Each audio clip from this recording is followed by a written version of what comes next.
මෙන්න මෙයාගේ උපන්දිනේ 2026 ජනවාරි 17කට පොයේ තිබුණේ ජනවාරි මාසේ පොයේ දවසේ තමයි මෙයාගේ අම්මා මෙයයි තව දෙන්නෙක් ඉන්නවා. ඒ දෙන්න මෙතන ඉති. මේ ජෝඩුවත් ඉන්නවා මේ. කො එන්නකෝ. මේ ඉන්නේ. මේ අවුරුද්දේ සෙට් එක.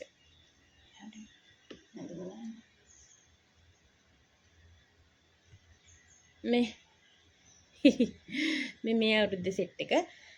උනාට දැන් මේගොල්ලෝ 2026 නේ. 2024 හිටියා මෙන්න මෙයාම තමයි. එයා නැති වුණා. මෙයාමයි මේ බලන්නකෝ දැන් මේ. ඒ මුන්නමයි. ඒ ඇඟේ හැඩෙයි ඒ ඔක්කොම මේ ගතිගුණත් ඒ වගේමයි. දැන් මිනිස්සු අර මැරිලා ඉපදෙනවා වගේ වුණාට මෙයා ටිකක් මට කැමතිත් නෑ. අනිත් එක එයත් එහෙම තමයි. මෙයා අයියලාගේ අම්මට තමයි කැමති. අර දෙන්න දැන් මේ මග ළඟ නිදියගෙන ඉන්නවා. මෙයා කැමති නෑ. මෙයා යනවා හැමදේම අම්මා ගාව තමයි ඉන්නේ අයියලා. කුසියේ. මෙයා ඒ විදිහමයි. ඒ නිදිය ගන්න තැනුත් එක වගේ. එතකොට දැන් මම ඔය අයිනෙන් දාන්නම් බලන්නකෝ ඒ කලින් එක්කිනාගේ 2024 එයා දැන් මේ වෙසක් මාසේ පොය දවසේ තමයි වෙසක් පොය දවසේ තමයි හරියට මේ පැටවුත් 3 දෙනාත් දැම්මේ. ඒ 3 දෙනාගෙන් එක්කෙනෙක් ගෙනිච්චා. ඒත් මෙයා මේ පිරිමි ළමෙක්. ඒ කලින් හිටියේ 2024 කොල්ලෙක්. ඉතින් ඒ ගතිගුණත් ඒ විදිහටම තියෙනවා. හරි පුදුමයි. ඉතින් මම මේ පොඩ්ඩක් නිකන් මතක් වෙන්නත් එක්ක ගත්තේ. එයා නැතුව ගියා මේ වෛරස් එකක් හැදිලා.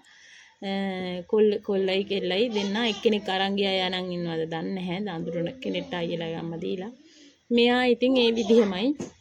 ඒ ගතිගුණක් තියෙනවා කියන්නේ ඒ නිදිය ගත්ත තැන් එහෙමත් ඒ විදිහටම එකම විදිහට නිදිය ගන්නෙ.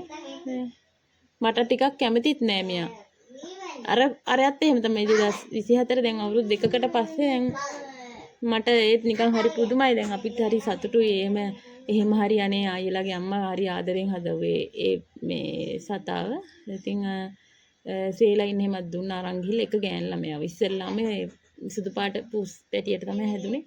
දැන් මෙයා බලන්නකො මෙයා දැන් හොඳින් ඉන්නවා. වාස දැන් 6ක් යන්නේ මේ. මචෝ හොයනවා කොල්ලට. මට වැඩි කැමති නෑ. ඒ දන්නේ. ඒ අරයත් එහෙම තමයි. ඉන්නෙම කුසි මම දැන් මේ බලහත්කාරයෙන් වගේ අරන් ආවා. අනිත් දෙන්න ඒ උනාට දැන් මෙතන හොඳට නිදි. මගේ ළඟ හෙලවෙන්නේ. මෙයා වැඩි ඉන්නේ ළඟට. අනේ මන් දන්නේ ගියවත් නේ වගේද? ඉතින් මං හිතන්නේ මෙයා නිකන් යාමදි කියලා තැකයි. ඉතින් දැන් අර අවුරුදු 2කට පස්සේ නේ උනාට අර පොයේ දවසම තමයි ඉපදුනේ. මෙයා ජනවාරි මාසේ පොයේ ඒ කලින් හිටියේ එක්කෙනා 2024 මැයි මාසේ. ඉතින් ඒ අම්මා මෙයාලගේ මේ අපේ නෙවෙයි මෙයාලගේ ඥාති ගෙදරක. ඒ උනාට මගේ අල්මාරිය තමයි පළවෙනි පාර පැටව දැම්මේ. මේ දැන් මේ පාරත් අර මං කූඩයක් තියලා තිබ්බ ගේ ඇතුලේ.